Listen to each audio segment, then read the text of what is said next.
राजनीतिक पार्टियों के प्रवक्ताओं को कितना जटिल और कितनी मुश्किल जिम्मेवारी का निर्वहन करना पड़ता है, और खासकर टीवी डिबेट्स के संबंध में जब उनको एंकर्स के वाहियात सवालों के तुरंत जवाब देने पड़ते हैं, और कभी कभी जो उनके साथ उस टेलीविज़न शो में उस चलचित्र पे रहते हैं उनके तीखे प्रहार सहने पड़ते हैं, उसका असर उनकी मानसिक और शारीरिक स्थिति पर ज़रूर पड़ता है। जिस तरह से चलचित्र के ऊपर और ख़ासकर खबरों के चैनल्स के ऊपर जो संवाद का स्तर है वो पूरी तरह गिर गया है, जिस तरह माँ बहन की गालियाँ निकाली जाती हैं आजकल, ये सिर्फ चिंता का विषय ही नहीं, पर सूचना और प्रसारण मंत्रालय को अपने संज्ञान में लेते हुए, अपने अधिकारों का उपयोग करते हुए ऐसे टेलीविज़न चैनल्स के जो लाइसेंस हैं उन्हें तुरंत निरस्त करना चाहिए।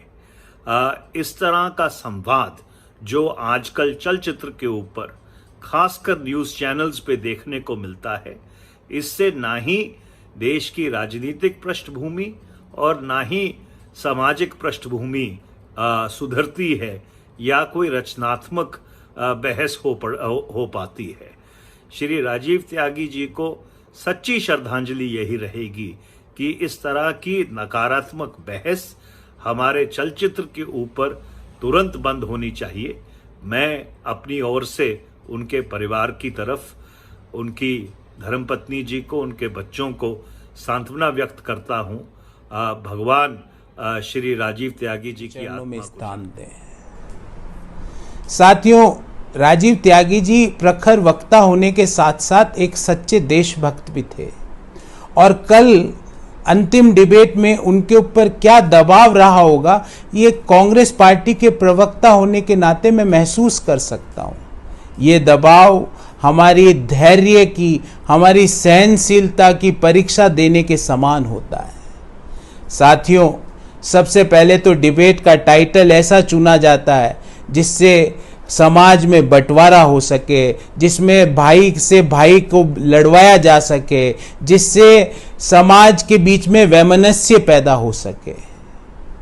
उस टाइटल में बिना डिबेट के ही सत्ताधारी दल को विजयी घोषित कर दिया जाता है। उसके पश्चात जैसे ही डिबेट चालू होती है तो सारे सवाल कांग्रेसी प्रवक्ता से पूछे जाते हैं, जो 6 साल से अधिक समय से देश में राज कर रहे हैं, उनके लिए कोई सवाल नहीं होता है।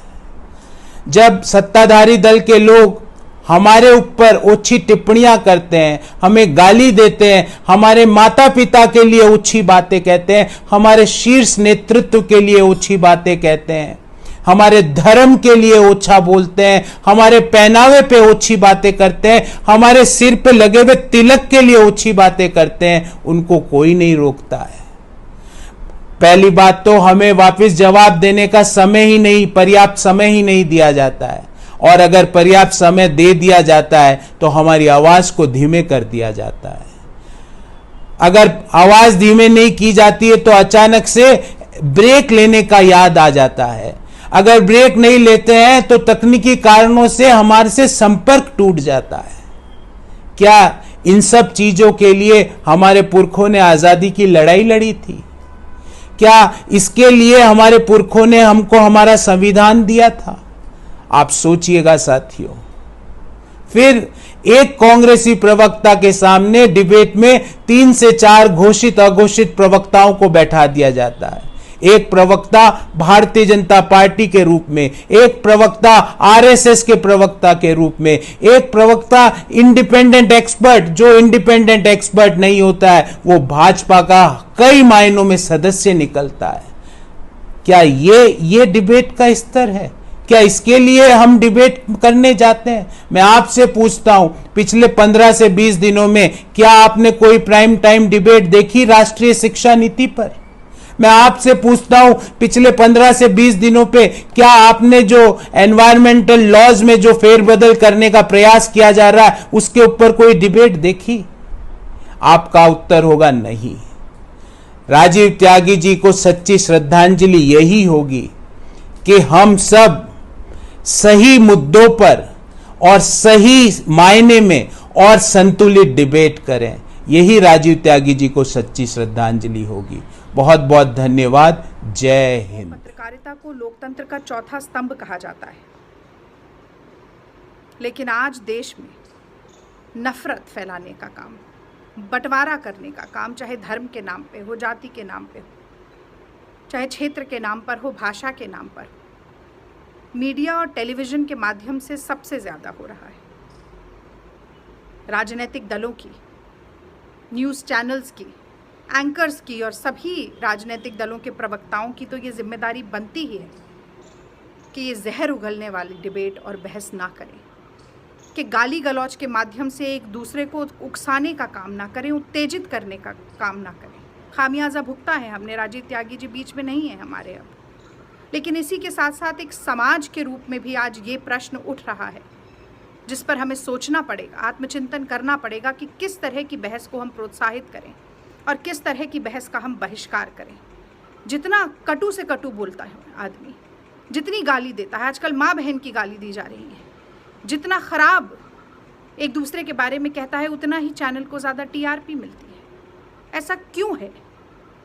ये सोचना पड़ेगा हमें और याद रखना पड़ेगा कि खीरा मुखते काटिए, मलियत नमक लगाए और रहीमन कड़वे मुखन को चाहिए यही सजाए।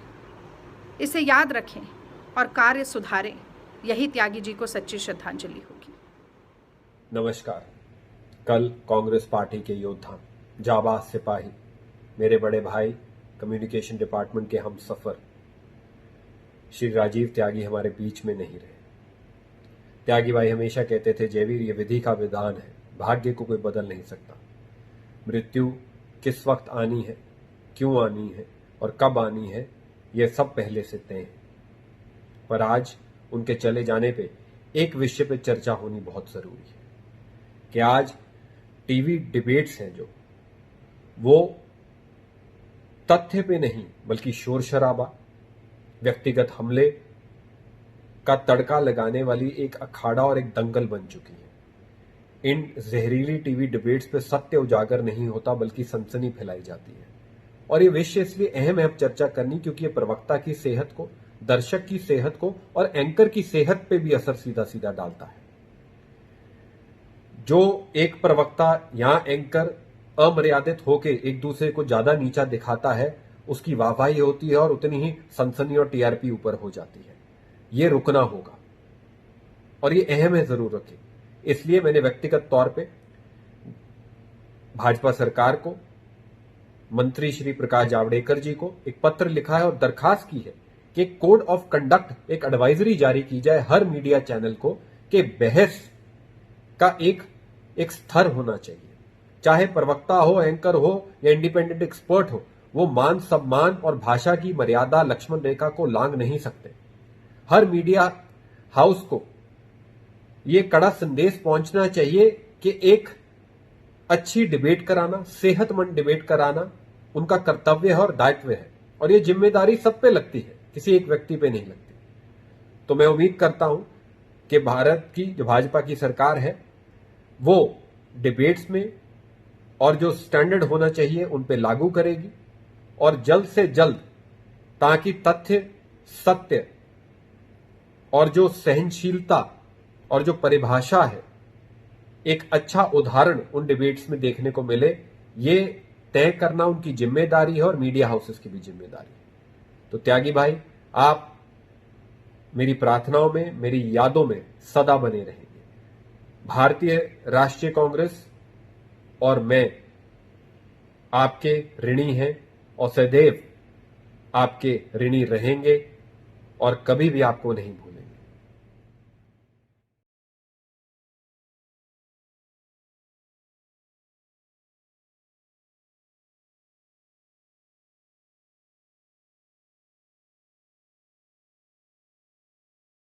में सार्वजनिक बहस में जिस तरह की जहरीली बातें कही जा रही हैं, जितना विषाक्त घुला हुआ है, उसका अंत होना ही पड़ेगा। और खासकर टीवी चैनलों पर होने वाली बहस, व्यक्तिगत हमले होते हैं, गाली गलौज हो रही है, अनर्गल अनर्थक बातें कही जाती हैं, हिंसा और उत्तेजना फैलाई जाती है और निरंकुश बातें कही जा रही हैं। एंकर कहीं पर या तो चुप हो जाते हैं या वो भी चिल्लाने लगते हैं। 12-12 स्क्रीन होती है, लोग एक दूसरे के ऊपर चिल्ला रहे हैं। इन बहसों का क्या मतलब है? और इन बहसों के बाद सोशल मीडिया पर होने वाली और भी भद्दी बातें जरूर कहीं ना कहीं दिल पर ठेस पहुंचाती हैं।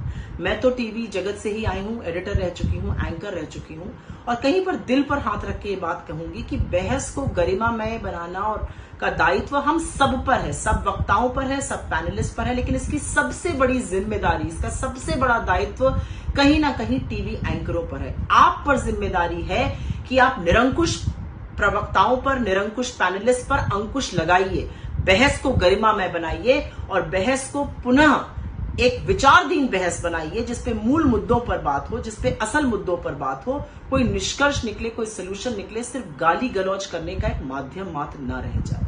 मैं फिर से अपील करती हूं कि समाज में घुले हुए जहर को खत्म करने में लोकतंत्र के चौथे स्तंभ को एक बहुत बड़ी भूमिका निभानी पड़ेगी और मैं आशा करती हूं आज से वो भूमिका निभाई जाएगी। धन्यवाद। गोदी मीडिया के स्टूडियो में रोजाना जिस प्रकार से जहर उगला जा रहा था, उसी की परिणति है कि हमारे एक ऊर्जावान प्रवक्ता राजीव त्यागी जी का देहांत हो गया। हम उन्हें विनम्र श्रद्धांजलि देते हैं।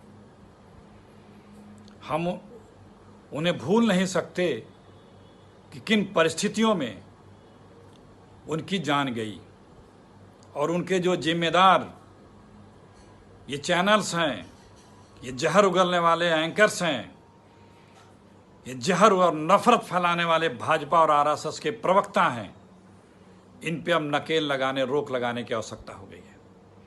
ये समाचार न दे करके बीजेपी के एजेंडा चलाते हैं। ये समाज में नफरत, हिंसा, कट्टरता, द्वेष, बेमनस, गुस्सा दिलाने का कार्य कर रहे हैं। इस पे तत्काल अब रोक लगाने की आवश्यकता आ गई है। सारे जो मीडिया हाउसेस के मालिकान हैं, उन्हें भी इस पे तत्काल कदम उठाते हुए इस तरह की जो कृत्य उनके मीडिया हाउसेज में हो रहे हैं, जो बहस हो रहे हैं, उन पे रोक लगावें और ऐसे जहर उगलने वाले जो एंकर्स हैं, उनको भी इस मीडिया हाउस से, अपने कार्यक्रमों से दूर रखें।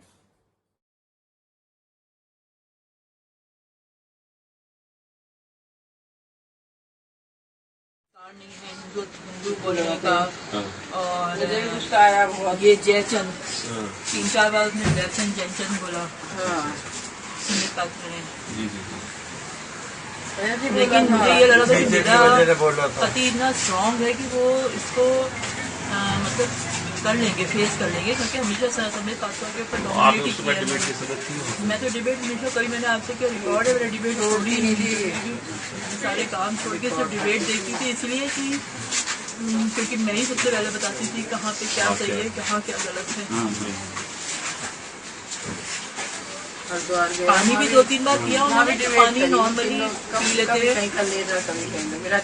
बस पहली बार ऐसा हुआ कि मैं आधा हमेशा लेट जाती थी रूम में कि अपने को नॉर्मल कर ले, या कई बार फीडबैक वगैरह लेते थे कि कैसी मेरी डिबेट रही। कल मैं एकदम पहुंच गई, देखा कि वो पैंट का बटन खोला हुआ था और सोफे पे गिर गया। तो क्या वो पसीना वगैरह आ रहा था? हाँ, वाइट थोड़ा सा सफेद बनना शुरू हो गया था। तो मैंने कहा मेरा ना बीपी वो हो रहा है, फटाफट मैंने बीपी चेक के लिए डॉक्टर को बुलाया। मगर हाँ, एक बात मुझे और बोलनी है जी, मैं उसी भी मिलना चाह रहा था। अगर आप हो सकता है तो इसको आप ठीक है, जो हो गया हमारा लॉस तो हो गया जी जी, है ना, और हमें कुछ चाहिए भी नहीं, वो तो पूरा नहीं होगा। लेकिन लास्ट सेंटेंस मेरे हस्बैंड का यही था, पहले उन्होंने गाली दी थी इन लोगों को, और फिर ये बोला कि इन लोगों ने मुझे मार दिया। ये मैंने प्रियंका गांधी जी को भी बताया कभी ये बात। कि उनका ये लास्ट सेंटेंस था कि इन लोगों ने मुझे मार दिया, क्योंकि वो दिल पे ली उन्होंने ली होगी कोई, लेकिन मुझे उम्मीद नहीं थी कि दिल पे ले लेंगे। ऐसा उन्होंने बोला था लास्ट। हाँ, ये सेंटेंस था। और आज मैं बताऊँ आपको, मेरे पास कल से बहुत सारे जो हमारे सोशल वर्कर भी है ना, उनका भी आ रहा है कि उनको इस तरह का शौक लगा है।